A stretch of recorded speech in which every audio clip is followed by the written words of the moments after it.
అందరికీ నమస్కారం అండి. ఈరోజు వచ్చేసి చందన దీపం చూడండి. మంచిగా చందనం రాసి నామాలు పెట్టానండి.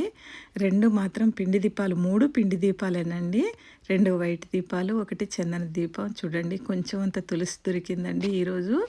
ఆ తులసి దొరకటంతో పాటు నాకు ఆనందంగా ఉందండి. దీపం ఇలా పెట్టుకొని స్వామివారికి 5, 6 దీపాలు ఉన్నాయండి. అన్నీ ఉన్న దీపాలన్నీ పెట్టుకుంటాం కానియండి, ఒక్కరోజే అన్నీ పెట్టలేం కదా! అప్పుడప్పుడు నేను మారుస్తూ ఉంటాను కుందులు. చూడండి స్వామివారికి ఈరోజు మాల లేదండి. మాల లేకపోయినా ఉన్న పూలతో పూజ చేసుకున్నానండి.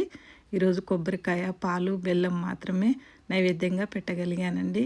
ఈ రోజుకు దక్కినవి అవేనండి. నా పూజ గది చూడండి ఎలా కళకళలాడుతుందో. రోజు చూసే దేవుడేనండి మీరు.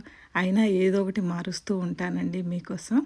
నేను దేవుడి కోసం కూడా నాకు ఇవన్నీ చేయటం కూడా నాకు చాలా ఇష్టం అండి. అందుకనే చేసి మీకు చూపిస్తూ ఉంటాను. మీకు ఈ వీడియో నచ్చినట్లయితే ఏమాత్రం లైక్ చేయడం మర్చిపోవద్దండి. వీడియో నచ్చితే లైక్ చేయండి, షేర్ చేయండి, కామెంట్ చేయండి, సబ్స్క్రైబ్ చేయండి. చూడండి వెండి దీపాలని చక్కగా ఇలా రోజు తోముకొని పెట్టుకుంటే స్వామివారి దగ్గర నాకు కుదురుతుంది కాబట్టి పెట్టుకుంటానండి. ఈ చందన దీపం మీకు నచ్చినట్టయితే లైక్ చేయండి.